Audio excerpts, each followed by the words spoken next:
Բարի գալուստ ավետարանի ճշմարտությունը հաղորդում Էնդրու Ոմքի հետ։ Այս ծառայության նպատակն է պատմել Աստծո անվերապահ սիրո եւ շնորհքի մասին։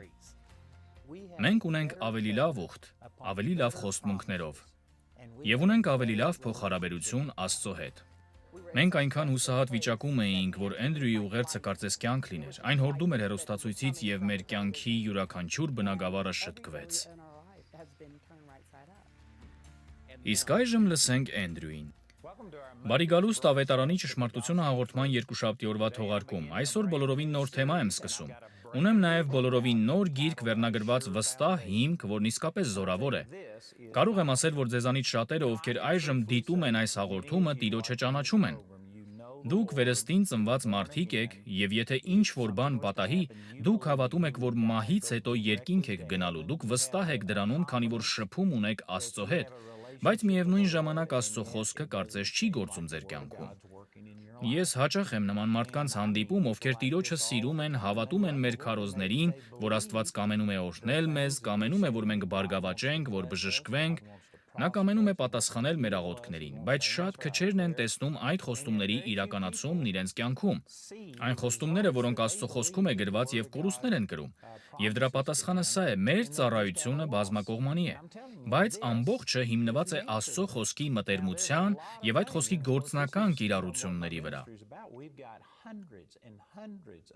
Բայց մարդկանց մեծամասնությունը բաց է թողնում սա եւ ես ցավով եմ դա նշում։ Ես չեմ քննադատում ոչ մեկին, քանի որ ոչ ոք ամբողջովին հասուն վերստին չի ծնվում։ Հոգևոր հասունությունը գործընթաց է, որտեղ ամենակարևոր բանն Աստծո խոսքն է։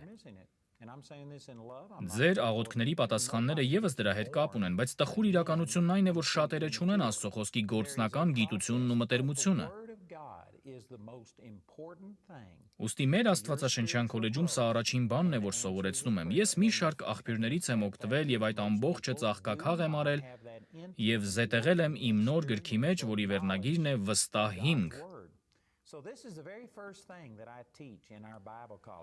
Սա կենսական կարևորության գիրք է։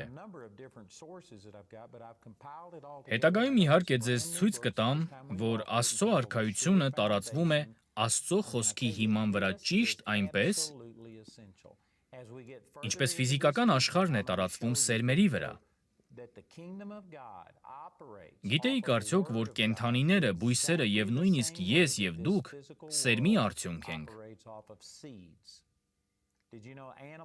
Առանց սերմի կյանք չկա։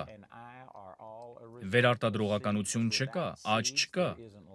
Բայց հոգևոր իրականության մեջ դեռ շատ քրիստոնյաներ կան, ովքեր աղաչում են, խնդրում են,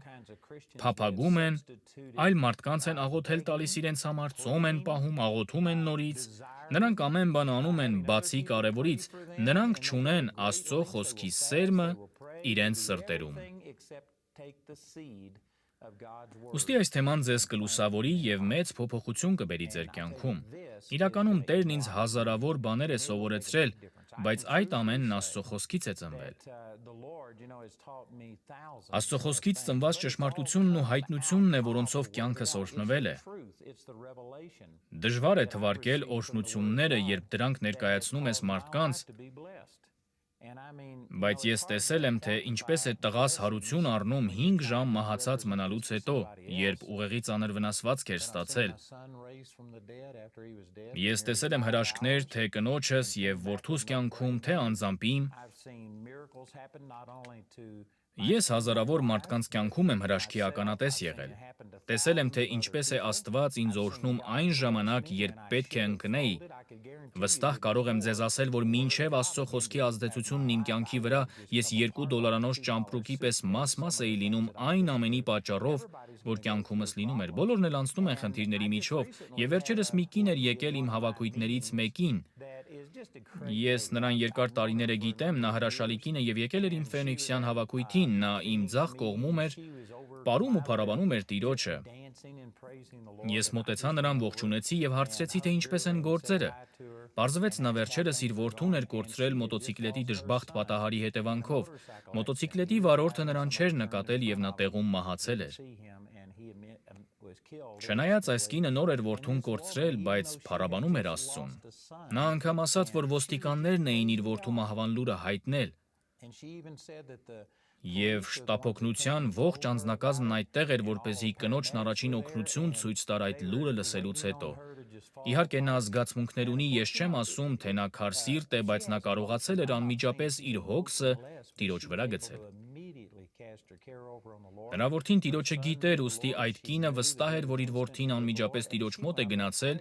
ուստի սկսել էր աղոթել ոստիկանների եւ մնացած ներկաների համար, եւ երբ մենք այդ մասին խոսում էինք, ես ասացի այդ կնոջը, թե ինչ են անում նման իրավիճակներում այն մարդիկ, ովքեր Տիրոջը չեն ճանաչում։ Ավելի ճիշտ, խոսքս այսպես ձևակերպեմ. ինչ են անում նման իրավիճակում այն մարդիկ, ովքեր Տիրոջ հետ շփում ունեն, բայց չգիտեն Աստծո խոսքը եւ չեն կենտրոնանում խոսքի վրա։ Հռոմեացիս 10:17-ում գրված է. հավատքը լսելուց է, լսելը Աստծո խոսքից։ Որպեսզի հաղթահարենք այն ամենը, ինչ սատանան մեր դեմ է բերում, մեզ հավատք է պետք։ Դա նման է ձգողականության ուժին, երբ ինքնաթիռը թռնում է։ Այնպես չէ, որ ձգողականության ուժն անհետանում է այդ պահին, ոչ, այն միշտ կա, պարզապես ինքնաթիռի հզոր շարժիչներն են դրան հակադարձում։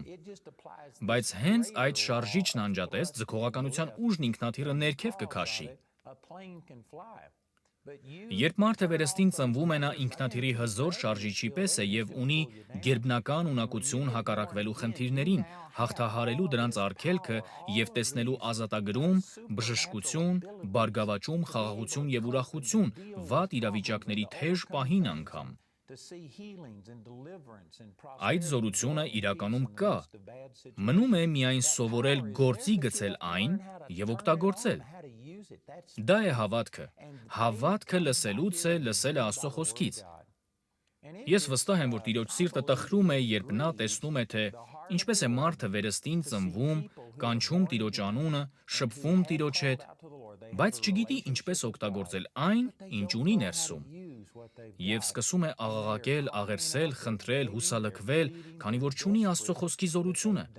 Հավատքը լսելուց է գալիս, լսելը Աստծո խոսքից, բայց նման մարդիկ չեն գործում հավատքով։ Նրանք լսել են, թե ինչպես են մարդիկ խոսում հավատքի մասին, ուստի կարող են մեջ բերել իրենց հովիվներին կամ քարոզիչներին եւ ասել այսպես. Տեր, խնդրում եմ, թող այդ խոսքն իմ կյանքում էլ գործի, իրականում դու ինքդ պետք է կիրառես այն նույն զորությունը, որն իրենք են կիրառում, իսկ դա գալիս է Աստծո խոսքից։ Այս ամենը ես ասում եմ որպես նախաբան, որ ձեզանից շատերը ճանաչում են Տիրոջը եւ գիտեն, որ ավելին կա, քան այն, ինչ այս պահին վերապրում են, պարզապես չգիտեն, ինչպես այն ձեռք բերել։ Այդ ամենին հասնելու ճանապարհն Աստծո խոսքը ձեր կյանքում առաջին տեղում դնելն է։ Գիտեք, տարիներ առաջ, երբ Տերն առաջին անգամ հպվեց կյանքիս 1968 թվականի մարտի 23-ին, ես վառվում էի Աստծո համար եւ որոշակի ժամանակ այդ զգացողությունն ինձ հետ էր։ Թեպետ շատերն էին ինձ դեմ դուրս գալիս եւ հարձակվում վրաս, բայց մոտավորապես 4.5 ամիս անց այդ զգացումը կարծես հեռացավ ինձանից։ Եվ մի տեսակ հուսալքության զգացում սկսեց պատել ներսս։ Ես չէի հասկանում, թե ինչու էր Աստված կյանքիս հպվել, ես չգիտեի, թե ինչ էի արել, որ այդ կրակոտ զգացողությունը լքել էր ինձ, եւ անգամ չգիտեի, թե ինչ կարելի է անել, որպեսզի ետ վերադարձնեմ այն։ Ես ճաշակել էի Աստծո զորությունը եւ կարող էի ժամերով խոսել այդ մասին։ Աստված այնպես էր հպվել կյանքիս, որ կյանքիս ընթացքը հավերժ փոխվել էր։ Ես ճաշակել էի Աստծուն եւ հասկացել էի, թե ինչ է նշանակում քայլել Աստծո հետ։ Բայց երբ այլևս չէի կարողանում այդ ամենը վերապրել, հուսալքությունը սկսեց պատել ներսս։ Հիշում եմ մի գիշեր, որն իմ ամուսնությունից առաջ էր, դեռ շատ ժամանակ չէր անցել այն օրից, երբ Աստված հպվել էր կյանքիս, հիշում եմ, թե ինչպես էի ծնկի եկել մահճակալիս մոտ։ Ես ուսումնասիրել էի խոսքը, Աստվածաշունչը բացված դրված էր անկողնուս վրա, եւ ես աղոթում էի ու ասում. Տեր, ինչպես վերադառնամ այնտեղ, ուր քեզ վերապրեցի այդքան իրական, ուր տեսնում էի, թե ինչպես ես ինձ օգտագործում եւ հոսում իմ միջով։ Եվ Աստված ինձ տեսիլք տվեց, թե ինչ էի ես անում այդ պահին։ Նա ցույց տվեց, թե ինչպես է ինձ օգտագործելու աշխարհով մեկ մարդկանց հասնելու համար։ Իմ աղոթելու պահին ես դեռ ոչ ոքի չէի հասել եւ թվում էր, թե մարդիկ անսահման հեռու են իմ հավաքույթներից, ուստի դա անհնարին էր թվում։ Ինչպես հասնեմ այստեղից այնտեղ, ուր պետք է լինեմ, ես այնքան ճնշված էի եւ արտասվում ու աղոթում էի, ասելով. Տեր, ինչ անեմ, մի բան ցույց տուր ինձ։ Եվ երբ աչքերս բացեցի, Աստվածաշունչս բացված դրված էր իմ առջև եւ լսեցի, թե ինչպես Տերն ասաց. եթե խորասուզվես Աստվածաշնչի մեջ, այնքան, որ Աստվածաշնչից բացի ուրիշ ոչնչի մասին այդքան բան չիմանաս, Այդ ժամայն քեզ կսովորեցնի այն ամենը, ինչի կարիքն ունես։ Գուցե մտածեք չափազանցնում եմ, բայց դա Աստծո ուղիղ պատասխանն էր աղոթքիս։ Ուստի այն դարձավ իմ կենտրոնացումը եւ մինչեւ հիմա արդեն 50 տարի է անցել գրեթե այդ օրից։ Սա է իմ կենտրոնացումը։ Ես խոսքն ուսումնասիրում եմ այնքան, որքան կարողանում եմ։ Հենց ազատ պահ եմ գտնում, սկսում եմ խոսքն ուսումնասիրել եւ ամեն անգամ ավելի շատ հայտնություններ եմ առնում Աստվածաշնչից, քան իմ կյանքի փորձառությունից։ Ես գիտեմ, որ շատ քրիստոնյաներ են այսօր հետևում այս հաղորդմանը, եւ եթե ես ձեզ հարցնեի, արդյոք հավատում եք, որ Աստվածաշունչն Աստծո շնչով է գրված,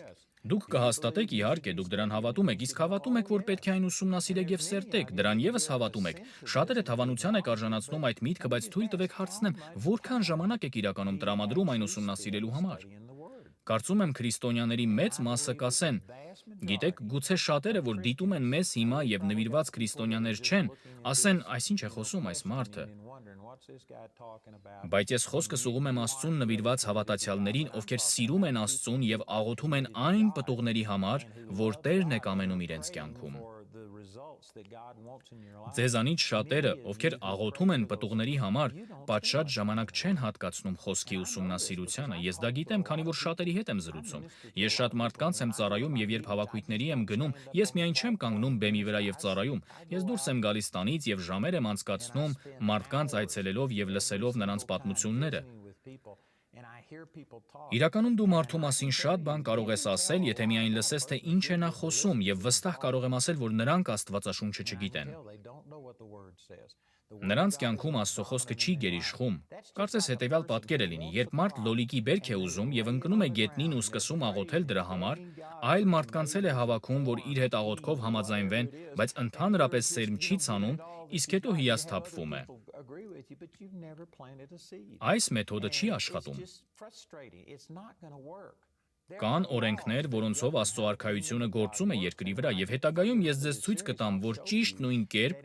դու երբեք ցորեն չես հնձի, մինչև ցորենի սերմը չցանես, որքան էլ քեզ համար աղոթեն եւ գլուխդ օծեն, դու երբեք առանց սերմի երեխա չես ունենա։ Ընդամենը մեկ անգամ է կույսը հղիացել, եւ դու հաստատ երկրորդը չես լինի։ Որքան էլ որ աղոթես դրա համար, որքան էլ մարդկանց խնդրես, որ աղոթեն քեզ համար, որքան էլ համաձայնվես աղոթքով,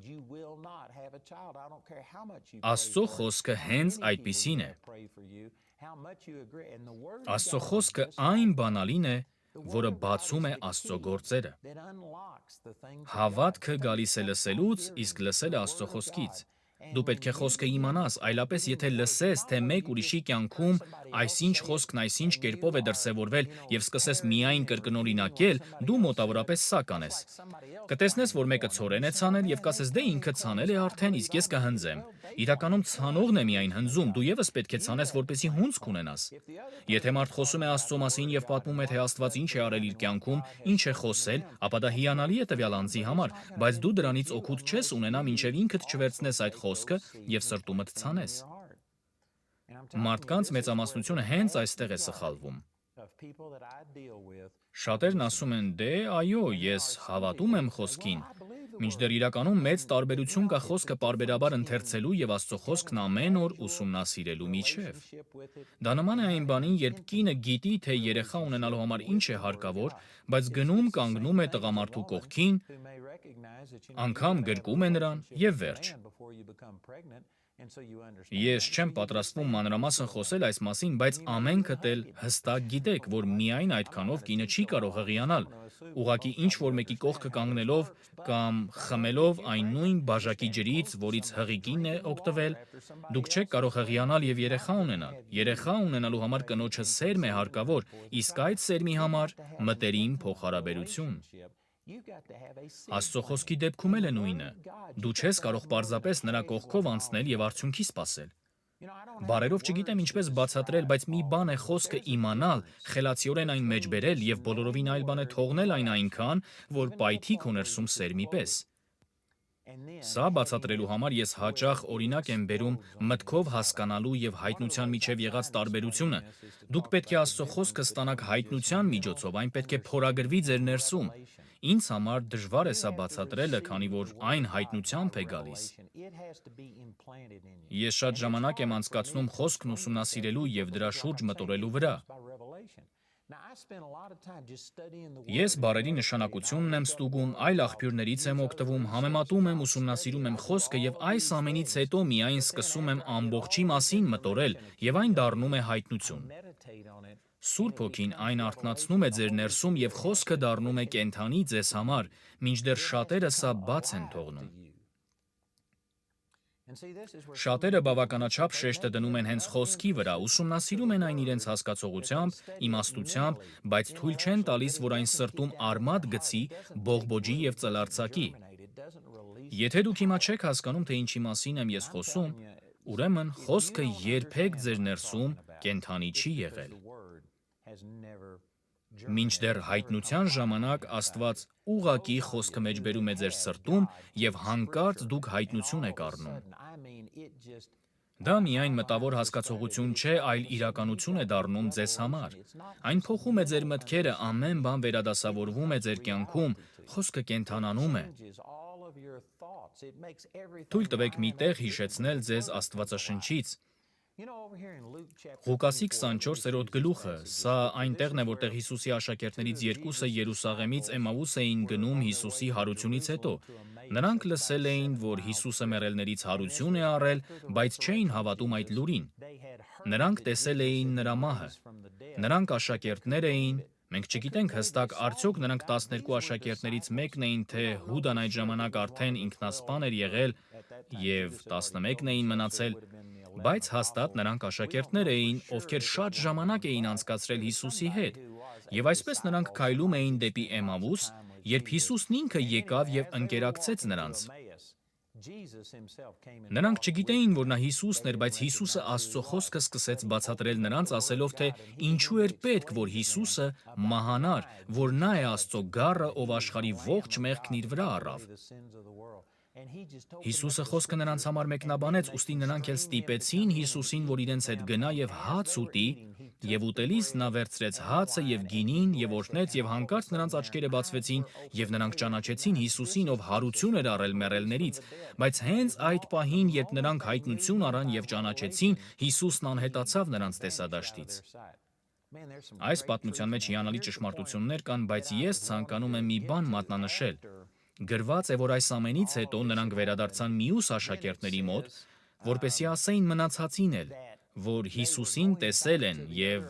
ասացին, չէ՞ որ մեր սրտերը բորբոքվում էին մեզանում, երբ որ ճանապարհին մեզ հետ խոսում էր եւ ինչպես գրքերը բաց էր անում մեզ համար։ Այսինքն, երբ Աստծո խոսքը սովորական տեղեկացված լինելուց ավելին է դառնում եւ ոչ թե լինում է մի խոսք ընդամենը, որ մեկից լսել ես, երբ այն արմատ է գցում քո ներսում եւ կենդանանում է, սկսում է սիրտդ այրել այնպես, ինչպես աշակերտներն էին ասում։ Գիտեք, Երեմիայի 20-րդ գլխի 9-րդ խոսքում Երեմիա մարգարեն եւս այդ մասին է խոսում։ Նա հոգնել էր քարոզելուց, քանի որ ամեն անգամ, երբ քարոզում էր, նրան չէին ընդունում, քննադատում էին, հալածում էին, ուստի ի վերջո նա ասաց. «Ես այլևս Աստծո մասին չեմ խոսելու, նրա խոսքը չեմ տարածելու»։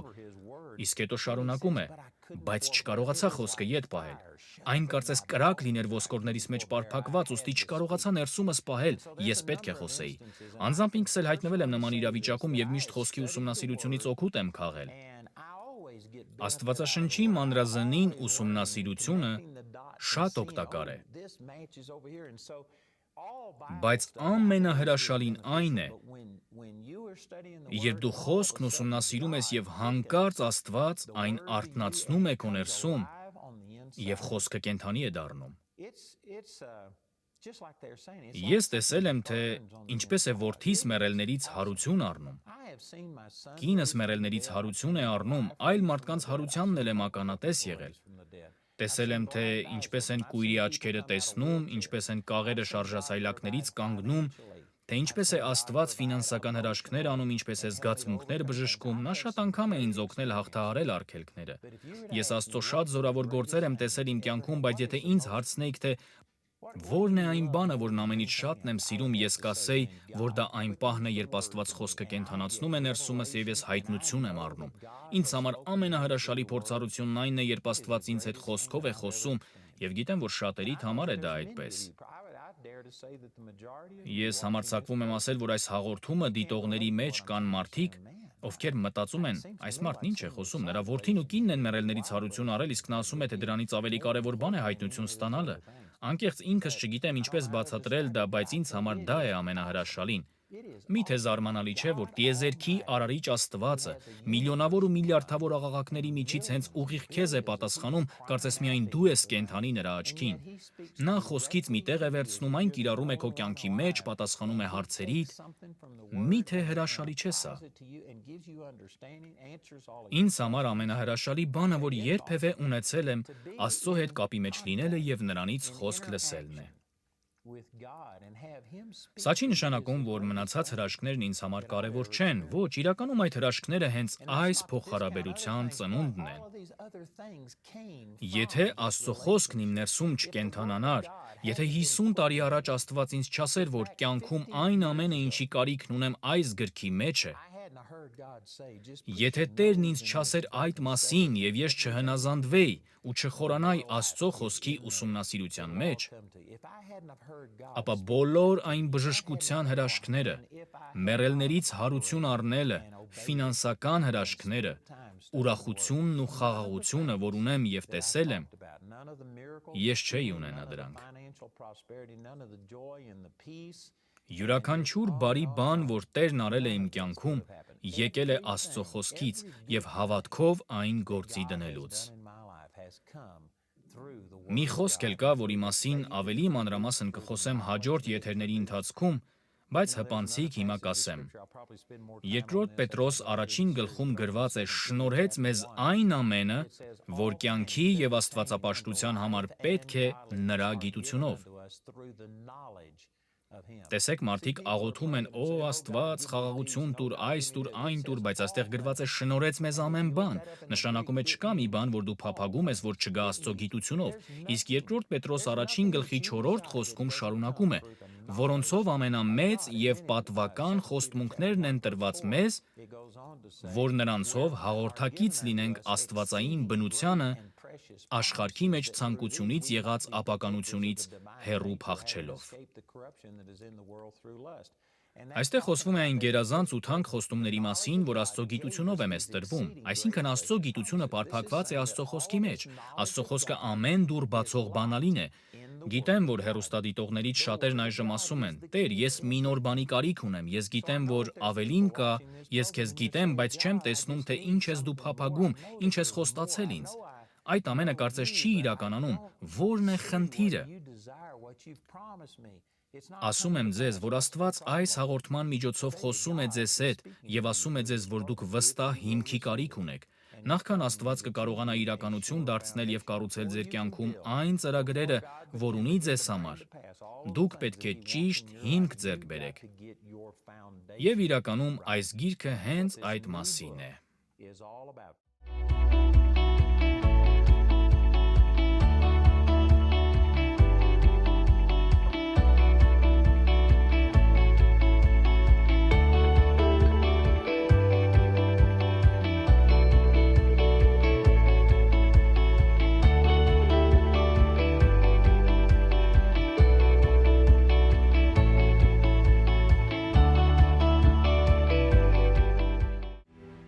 Շնորհիվ Էնդրյու Ոմըքի ծառայության ընկերների եւ գործընկերների Խարիս Աստվածաշնչյան քոլեջը ներկայումս ավելի շատ աշակերտներ է բարձրացնում, քան երբևէ նախկինում, բայց ինչ անել նրանք, ովքեր չեն կարողանում գալ Կոլորադո։ Լինելով 3 երեխաների մայր, ես չէի կարող իրերս հավաքել եւ գալ Կոլորադո։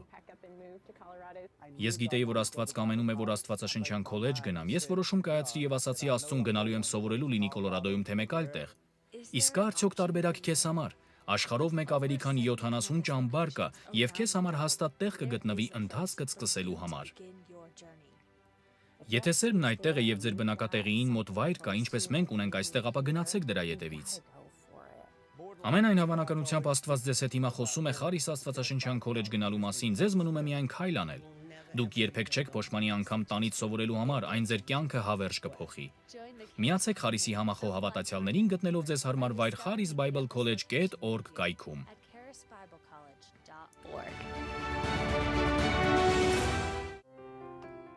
Շնորհակալություն, որ դիտում եք ավետարանի ճշմարտությունը Էնդրյու Ոմըքի հետ։ Համոզված ենք, որ դուք օրհնված եք ձեր լսած ուսմունքով։ Դուք կարող եք այցելել մեր awmi.net կայքը օրը 24 ժամ եւ շաբաթը 7 օր։ Դուք կգտնեք ոչ միայն այսօրվա հեռարձակման նյութերը, այլև անվճար նյութեր դիտելու, լսելու եւ ներբեռնելու համար։ Դուք կարող եք դիտել ավելի քան 16 տարվա ավետարանի ճշմարտությունը հաղորդման թողարկումները, լսել ավելի քան 14 տարվա ռադիոհաղորդումները եւ անվճար ներբեռնել Էնդրյուի գրեթե բոլոր ուսմունքները, թե ձեր, թե ուրիշների համար։ Եթե ուզում եք ավելի խորապես հասկանալ Աստծո խոսքը, ինչու չմտածել Էնդրյուի Խարիս Աստվածաշնչյան դպրոց ընդունվելու մասին։ Բացի մեր հիմնական տարածքից Կոլորադոյում, մենք ունենք այլ դպրոցներ աշխարհի տարբեր մասերում։ Եթե դուք չեք կարող հաճախել այն ձեր բնակավայրում, մենք նաև ունենք առցանց Խարիս Աստվածաշնչյան դպրոց, որի միջոցով դուք կարող եք սովորել ամենուր ձեր նախընտրած ժամերին։ Ավելի շատ ինֆորմացիա ստանալու համար այցելեք 3w.awmi.net կայքը։ Ուզում եմ շնորհակալություն հայտնել ավետարանի ճշմարտությունը դիտելու համար, ուզում եմ տեղեկացնել, որ մենք ունենք բազմաթիվ նյութեր, որոնք կարող են օրհնել ձեզ եւ ծառայել ձեզ։ Դուք կարող եք գտնել դրանք մեր awmi.net կայքում եւ որ երկրում էլ լինեք, մենք ունենք գրասենյակներ ողջ աշխարհով մեկ։ Մենք ունենք 14 օտարերկրյա գրասենյակ, բայց դուք կարող եք ստանալ նյութեր օրը 24 ժամ եւ շաբաթը 7 օր մեր կայքից։ Դրանում դուք կգտնեք մեր գրասենյակների հասցեները եւ այլ տեղեկություն, որը կարող է իրական օրհնություն լինել ձեզ համար։ Հիշեք awmi.net բազմաթիվ նյութեր օրը 24 ժամ եւ շաբաթը 7 օր։ Այնպես որ օգտվեք դրանցից, մեր կայքն օրհնություն կլինի ձեզ համար։ Էնդրյու Ոմըքի ծառայությունն ունի գրասենյակներ ողջ աշխարհում։ Որտեղ էլ դիտեք ավետարանի ճշմարտությունը հաղորդումը, դուք կարող եք կապ հաստատել մեր ծառայության հետ։ Մոտակա գրասենյակը գտնելու համար այցելեք 3w.awmi.net կայքը եւ սեղմեք կապ մեզ հետ բաժինը։ Անպայման միացեք մեզ ամեն օր նույն ճշմարտությունը հաղորդումը Էնդրյու Ոմըքի հետ։ Խարիսը երրորդ կուրսում մի բանակ է պատրաստում, որպեսզի հասնի հասարակության վրա ազդող 7 լեռներին։ Մեր ծառայության դպրոցի երրորդ տարին կենտրոնանում է ուսանողների պարգևների զանազանման եւ կոչումների վրա, որպեսզի դրանք սկսեն գործել։ Ուսանողները կհաղորդակցվեն եւ կսովորեն այն ծառայողներից, ովքեր ներկայումս ծառայում են հնգաշերտ ծառայության մեջ, որպեսզի նրանց օգնությամբ գործնականում կարողանան ծնել այն ծառայությունը, որն Աստված իրենց սրտերում է դրել։ Ամենքն էլ կոչում ունեն, ամենքն էլ հատուկ առանձնացված են մի բանի համար։ Սա այնտեղն է, որտեղ դուք կզինվեք, կլցվեք, կքաջալերվեք, իսկ հետո կգնաք անելու այն, ինչի համար Աստված ձեզ կանչել է։ Թող ձեր տեսիլքը բոցավառվի, որպեսզի գրավեք ձեր լեռը, ծառայության դպրոցի երրորդ կուրսի մասին մանրամասն տեղեկությունների համար անցեք charisbiblecollege.org թեքգից 3rd year հղմամբ։ Հորդորում ենք ձեզ դիտել մեր կայքի ներսի պատմություններ բաժինը։ Այստեղ մենք մարդկանցից հարցազրույց ենք վերցնում կուլիսների ետևում, պատմում ենք ձեզ Էնդրյու Ոմըքի ծառայության եւ Խարիս Աստվածաշնչյան քոլեջի անցուդարձից, ինչպես նաեւ խոսում ենք մեր օգնությունների մասին։ Այցելեք awmi.net կայքը եւ դիտեք ներսի պատմությունները։ Այն ձեզ համար օրհնություն կլինի։